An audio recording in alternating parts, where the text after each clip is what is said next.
60 degree Celsius പുനലൂരിൽ അടുത്തിടെ രേഖപ്പെടുത്തിയ ആ നടുക്കുന്ന ഫീൽസ് ലൈക്ക് താപനിലയാണിത്. അന്തരീക്ഷത്തിലെ ഉയർന്ന ഈർപ്പവും ഈ കടുത്ത ചൂടും കൂടിച്ചേരുമ്പോൾ ഉണ്ടാകുന്ന ഈ 60 ഡിഗ്രി അത് വെറുമൊരക്കമല്ല.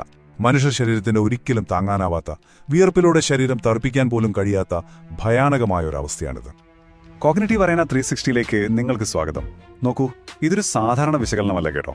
ഇത് നമ്മുടെ ജീവന്റെ നിലനിൽപ്പിനെക്കുറിച്ചുള്ള വളരെ അടിയന്തരമായൊരു അന്വേഷണമാണ്.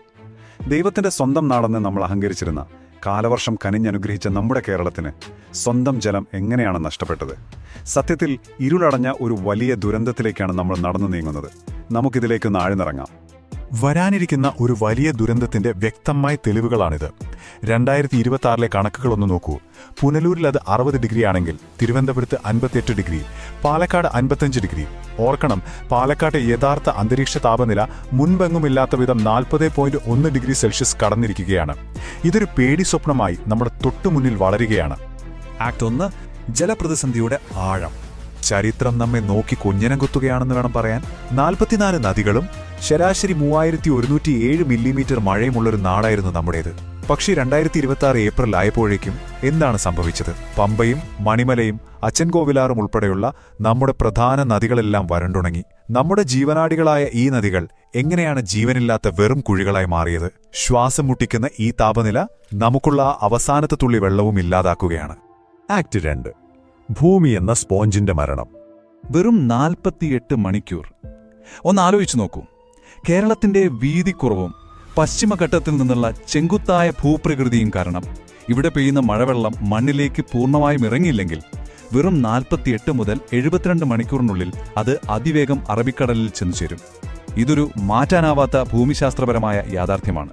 ചരിത്രപരമായി നോക്കിയാൽ നമ്മുടെ കേരളം ഒരു വലിയ സ്പഞ്ച് പോലെയാണ് പ്രവർത്തിച്ചിരുന്നത്. അതായത് പെയ്യുന്ന മഴയെ മുഴുവൻ വലിച്ചെടുക്കുന്ന ഒരു കൂറ്റൻ സ്പഞ്ച്. എന്നാൽ എല്ലാത്തിനും കാലാവസ്ഥയെ മാത്രം പഴിചാരി നമുക്ക് രക്ഷപ്പെടാനാകില്ല. ഇതൊരു മനുഷ്യനിർമ്മിതമായ ദുരന്തമാണ്. മലയോര മേഖലകളിലെ വൻതോതിലുള്ള വനനശീകരണവും അനിയന്ത്രിതമായ മലയിടിക്കലും ആ പ്രകൃതിദത്തമായ സംരക്ഷണ കവചത്തെ പാടെയില്ലാതാക്കി. അതിവേഗത്തിലുള്ള നഗരവൽക്കരണവും നദീക്കരകളിലൂടെയുള്ള കോൺക്രീറ്റ് കാടുകളുടെ വളർച്ചയും സത്യത്തിൽ നമ്മുടെ ഭൂമിയെ ശ്വാസമുട്ടിക്കുകയാണ്. ഈ അനിയന്ത്രിതമായ ഹൈവേ പ്രൊജക്റ്റുകളും നിർമ്മാണ പ്രവർത്തനങ്ങളും കാരണം നമ്മുടെ മണ്ണ് പൂർണ്ണമായും കോൺക്രീറ്റിനടിയിലായി. മഴവെള്ളത്തിന് താഴേക്കിറങ്ങാനുള്ള എല്ലാ വഴികളും നമ്മൾ തന്നെയാണ് അടച്ചുകളഞ്ഞത്. ചാലിയാർ നദീതടത്തിൽ മാത്രം നിർമ്മിത മേഖലകളിലുണ്ടായത് 208% പ്രാന്തമായ വർധനമാണ്. ഒപ്പം ജലം സംഭരിക്കേണ്ട തണ്ണീർത്തടങ്ങളിൽ 45.5% നഷ്ടവുമുണ്ടായി. ഈ കോൺക്രീറ്റ് മൂടിയ പ്രദേശങ്ങളിൽ മഴവെള്ളം ഭൂമിയിലേക്ക് ഇറങ്ങാനുള്ള സാധ്യത പൂർണ്ണമായും, അതായത് 100% ഇല്ലാതായിരിക്കുന്നു. ആ ഭൂമി എന്ന സ്പോഞ്ചിനെ നമ്മൾ കൊലപ്പെടുത്തി കഴിഞ്ഞു. Act 3, dying the veins. ജീവനാഡികൾ വറ്റുമ്പോൾ. നമ്മുടെ കാലാവസ്ഥയുടെ ഭയാനകമായൊരു ചാഞ്ചാട്ടമാണിത്.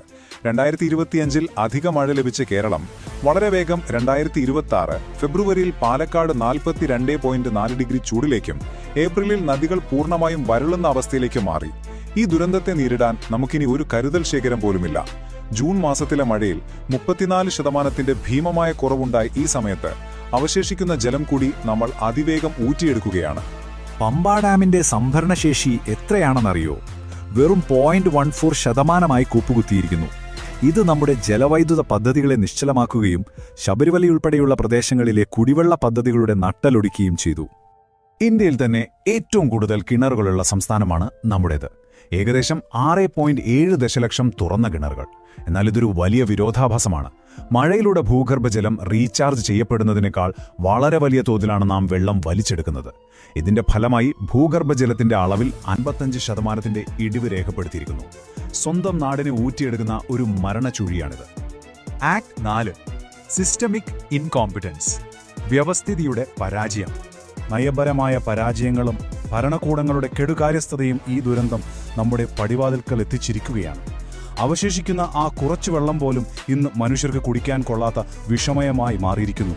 ശാസ്ത്രീയമല്ലാത്ത മാലിന്യ സംസ്കരണവും അലക്ഷ്യമായി മാലിന്യം തള്ളുന്നതും കാരണം കേരളത്തിലെ 90% തുറന്ന കിണറുകളിലെയും വെള്ളത്തിൽ അപകടകരമായ ബാക്ടീരിയകളുടെ സാന്നിധ്യമുണ്ടെന്നാണ് പഠനങ്ങൾ പറയുന്നത്. നമ്മൾ ചെയ്തു കൂട്ടിയ തെറ്റുകളുടെ നിര അവിടെയും തീരുന്നില്ല. നദികളുടെ അടിത്തട്ടില്ലാതാക്കുന്ന അനിയന്ത്രിതമായ മണലൂറ്റൽ, മാറിയ കാലാവസ്ഥയെ പാടെ അവഗണിച്ചുകൊണ്ടുള്ള പ്രായോഗികമല്ലാത്ത പ്രാദേശിക ജലബജറ്റുകൾ, ഇവയെല്ലാം നമ്മുടെ വ്യവസ്ഥിതിയുടെ വലിയ കുറ്റകൃത്യങ്ങളാണ്. ഭയാനകമായൊരു ശാസ്ത്രീയ സത്യം കൂടിയുണ്ട്. അണക്കെട്ടുകളിൽ നിന്ന് തുറന്നുവിടുന്ന എക്കലില്ലാത്ത ജലത്തെ നമ്മൾ ഹംഗ്രി വാട്ടർ അഥവാ വിശക്കുന്ന ജലം എന്ന് വിളിക്കുന്നു. ഈ ജലം നദിയുടെ അടിത്തട്ട് തുരന്നെടുക്കുകയും നദീതടങ്ങളിലെ ഭൂഗർഭജല വിതാനത്തെ അപ്പാടെ വലിച്ചെടുത്ത് താഴ്ത്തുകയും എന്തിന് സമീപത്തുള്ള കിണറുകൾ വരെ വറ്റിക്കുകയും ചെയ്യുന്നു.